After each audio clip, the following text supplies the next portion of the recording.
he's in every picture. The white gloves is that. I have had no. Me and him haven't had any run-ins. I haven't really talked to him.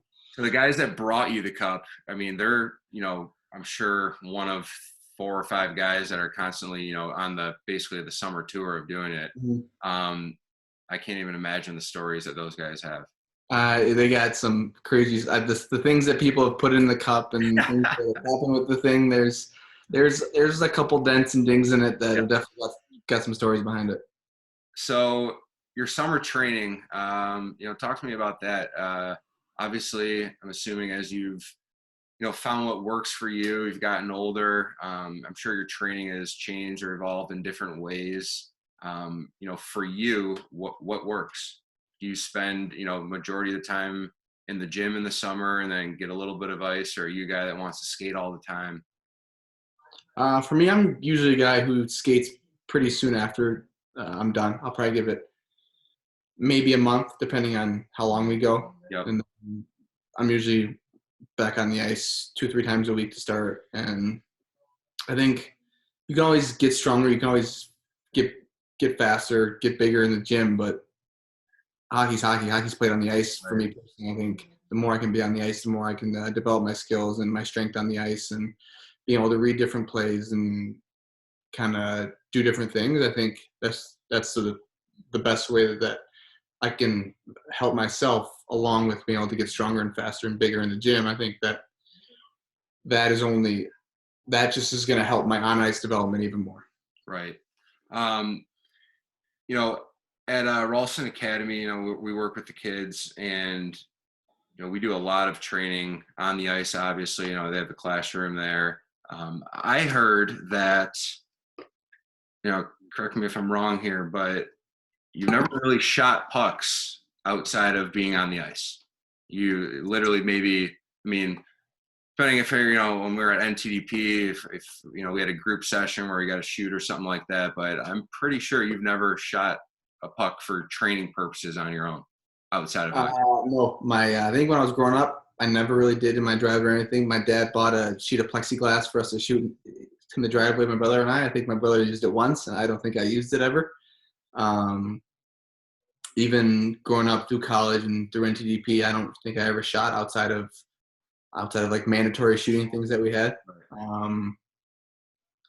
I don't know if that helped me or what, but I just didn't really think it correlated too much to being on the ice. There aren't too many times for me personally where you're standing still and you got to shoot a puck. Right. So I always work on my shot on the ice. I'll do it a ton. I'll do it in motion, catching passes from different angles, forehand to backhand, forehand shots, backhand shots. I'll do it all on the ice. So most of it's in some sort of motion. And I think that for me personally is more game-like. It makes you, I guess it's just more game-like. And I think the more I can get used to being in that motion or being able to be a little bit uncomfortable when I shoot allows me to be more confident when I get into a game situation.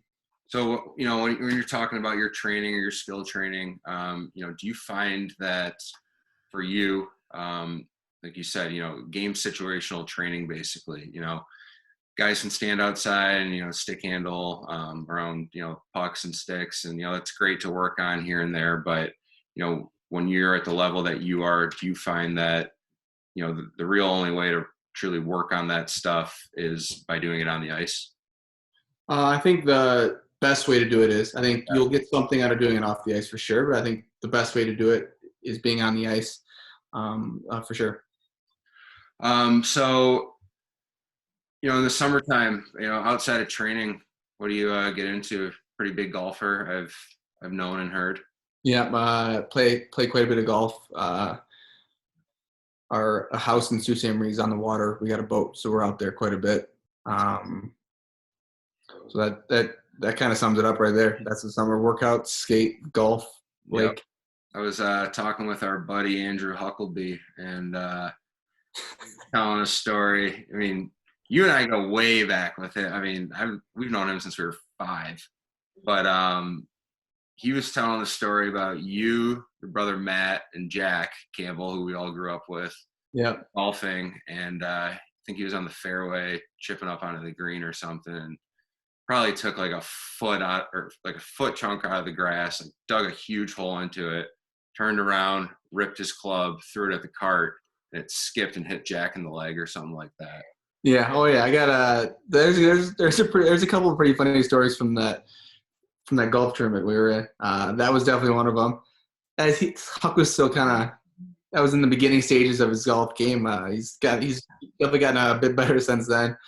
But also, I hope he doesn't watch this, but this is a good one. There was a little like a ravine or something from the tee box to the fairway, and I think my brother or Jack, or maybe all three of us even, we bet Huck that he wasn't going to get it over this ravine or this like wetlands area.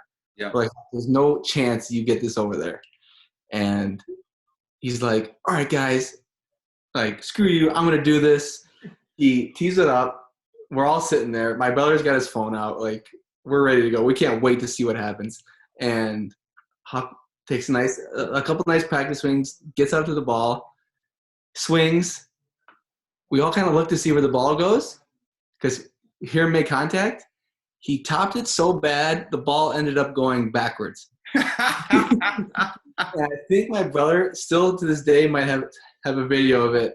We might have to link that video on this. We never let Huck live it down the whole rest of the day. We kept talking about it. Even the entire summer, I think we just kept talking about it. But it was definitely pretty funny. That's incredible. So lastly here, you've won 2 Stanley Cups. Unfortunately, you were having the best personal season until the season got shut down for the time being. With your training, whether it's during the season, the guys that you're on the ice with, a guy like Crosby, Malkin, the stuff that they work on, does it still all go back to, the fundamentals? When we're at the academy and I'm working with these guys, it's, the attention to detail. It's, we're catching a pass and we're shooting, and, it's the repetition, and it's not always the drills that look, like you're reinventing the wheel or we're trying some crazy stuff. This is, what hockey has been forever, and, it's not going to change. But do you still work on those, simple skills, stuff like that, you find beneficial and that you've been doing since you were, young? Yeah. Let me answer this question in a second. My wife walked in, and hold on one second.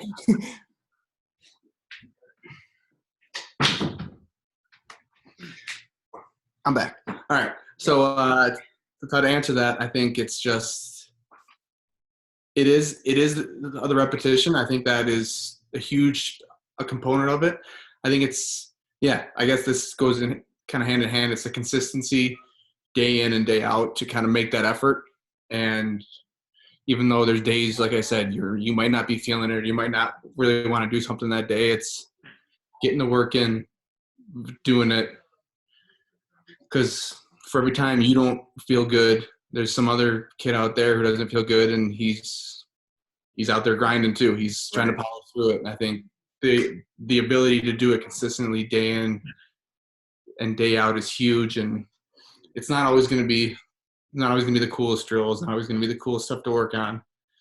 It might be just little things, but I think the little things end up at the end of the day being the big things. Right.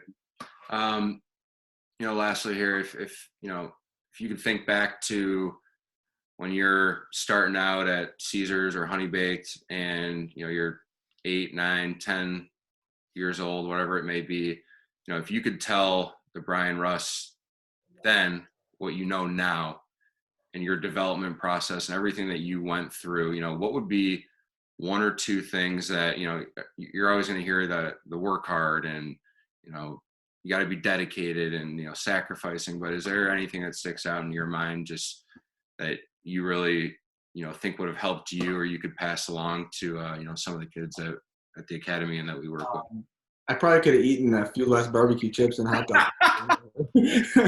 Good answer. That I definitely probably ate a little bit too much of that. There was a time where I got a little husky growing up, but that definitely I definitely tell myself that, and then to just enjoy it. Yeah.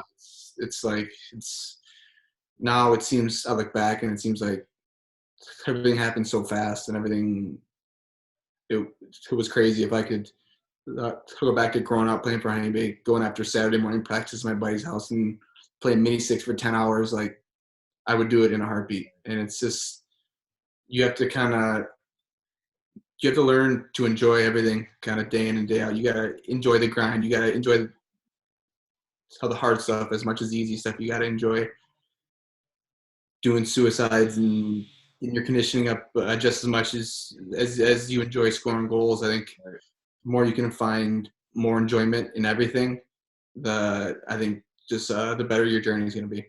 That's awesome. Well, hey man, I really appreciate you taking your time to do this with me, and that was great. And hopefully everything clears up here in the world, and you guys are able to get back on the ice and get ready for another cup run. So, thanks for coming on, man. I appreciate it. Absolutely. Thank you. It's been awesome.